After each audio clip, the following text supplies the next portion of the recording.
Good morning students. Today we are going to start structure of human ear.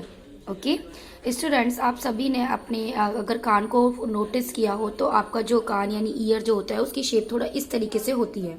Okay तो ये जो अंदर की तरफ ये जो होल जा रहा होता है ना बेटा, तो उस होल के अंदर इस तरीके का स्ट्रक्चर होता है. ओके तो जो सबसे पहले हम आउटर लेयर पे आते हैं, तो जो आउटर ईयर होता है उसके बारे में हम बात करते हैं.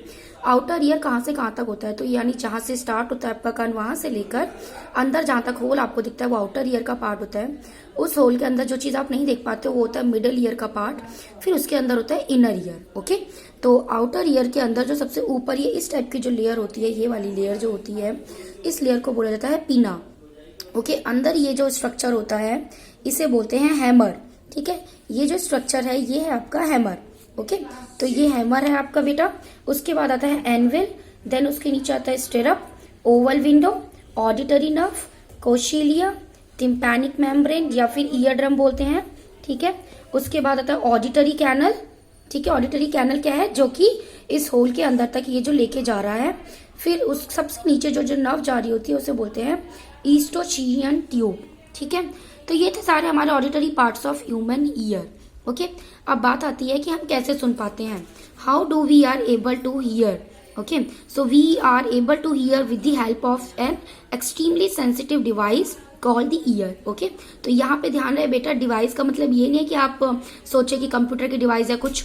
तो ये क्योंकि हमारे ह्यूमन बॉडी का पार्ट है तो इसे सेंसिटिव डिवाइस बोला जा रहा है, क्योंकि ये बहुत ज्यादा सेंसिटिव होता है.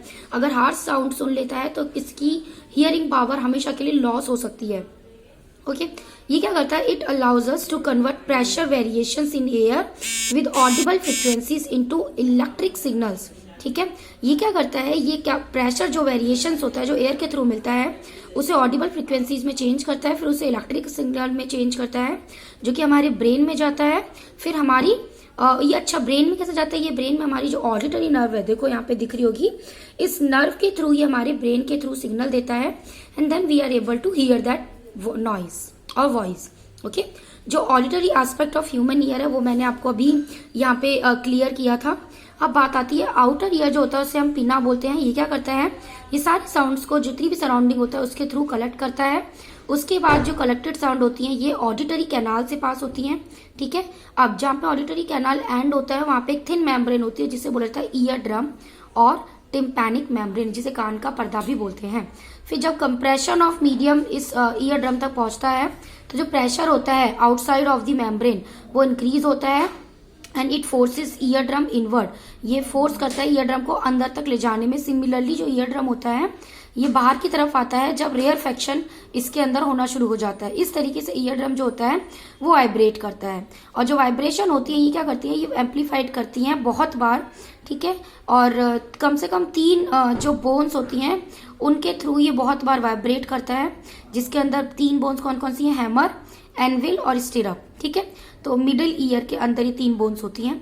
तो जो मिडिल ईयर होता है ये क्या करता है, फिर जितनी भी एम्पलीफाइड प्रेशर वेरिएशंस होती हैं इनको रिसीव करता है. ओके और फिर से इनर ईयर तक पहुंचाता है.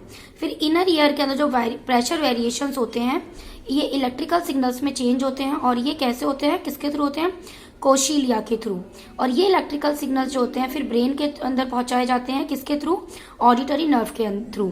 ठीक है, फिर ब्रेन जो होता है वो इंटरप्रेट्स करता है एज अ साउंड, और जो भी हम बात समझ पाते हैं उनके through. Okay so here we have end this chapter. So if you have any doubt you can collect your doubt and can ask me, or you can leave the comment here students.